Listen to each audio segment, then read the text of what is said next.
di jauh dengan jalan raya. Nah, jika kita bandingkan tanaman yang berada di dekat jalan raya dan tanaman yang ada di sekitar misalnya di rumah yang mungkin bisa dibilang jauh terhadap jalan raya, coba kita bandingkan dan kita lihat kedua dari tanaman tersebut. Manakah tanaman yang biasanya hidup dengan lebih bagus dan lebih sehat?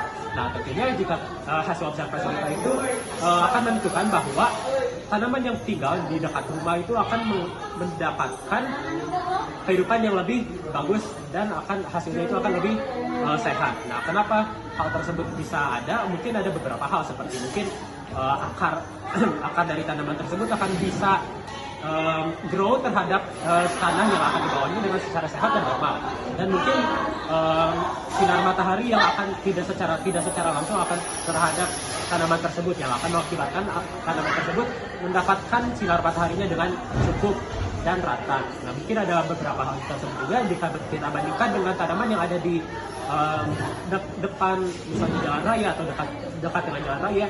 Tanaman tersebut itu akan seringkali terlihat mungkin kering dan mungkin kelihatan secara tidak sehat. Mungkin kenapa?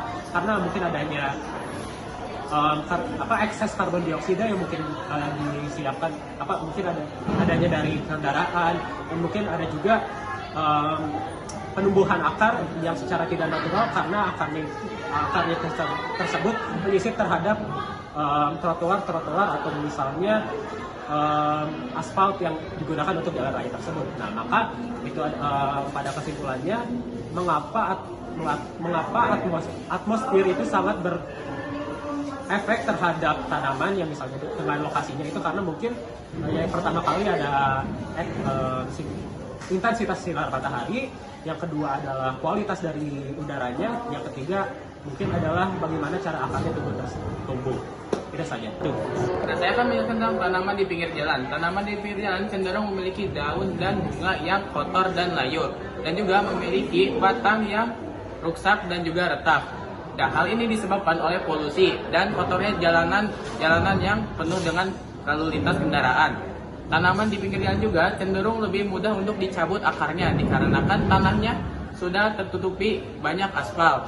Nah, hal ini berbeda dengan tanaman di Jadi di sini aku mau ngejelasin tentang JMA. JMA ini singkatan dari Jepang Meteorological Agency. Agensi ini resmi di Jepang untuk menginfoin tentang cuaca, tsunami, gempa, sama letusan gunung. Karena Jepang rawan sama bencana.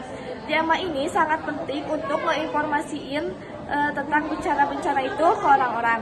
Untuk orang-orangnya bisa siap-siap. Oke, aku akan menjelaskan tentang BMKG. BMKG adalah singkatan dari Badan Meteorologi, Klimatologi, dan Geofisika. BMKG adalah lembaga pemerintah non-kementerian yang mempunyai tugas melaksanakan tugas pemerintahan di bidang meteorologi, klimatologi, dan geofisika Indonesia untuk melakukan pengamatan, memantau cuaca, iklim, gempa bumi dan tsunami. Gempa bumi dan tsunami, dan menyediakan perakiraan cuaca, juga informasi terkait perubahan iklim. 3. NASA adalah National Aeronautic and Space Administration dari Amerika Serikat.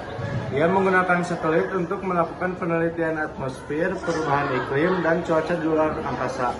Ia juga melakukan misi seperti Aura dan Terra untuk melakukan pemantauan atmosfer global. Oke, jadi di sini aku mau menjelaskan tentang IPCC.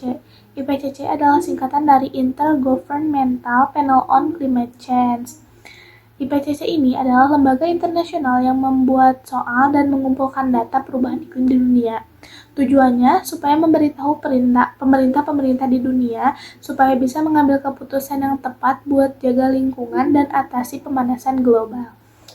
Baik, selanjutnya ada lembaga NOAA atau National Oceanic and Atmospheric Administration.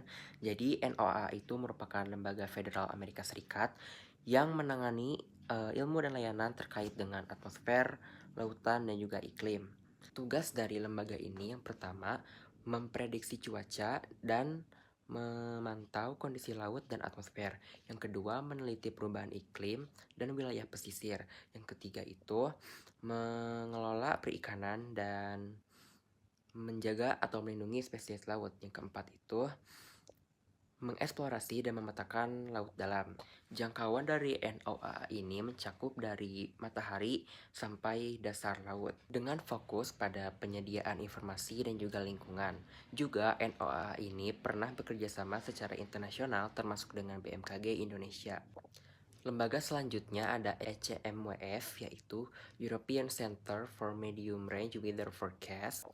Jadi lembaga ini tuh merupakan lembaga antar pemerintah di Eropa yang fokus tujuannya itu memperkirakan atau memperkirakan cuaca dalam jangka menengah dengan berbasis model numerik.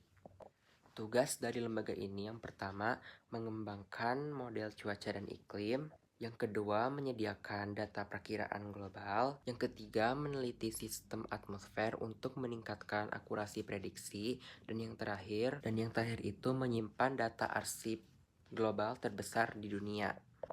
Jangkauan dari ECMWF ini bersifat global. Meskipun pusatnya itu ada di Eropa, tapi lembaga ini berfokus pada perkiraan cuaca jangka menengah dengan berbasis sains untuk meningkatkan atau mendukung pengambilan keputusan di berbagai aspek.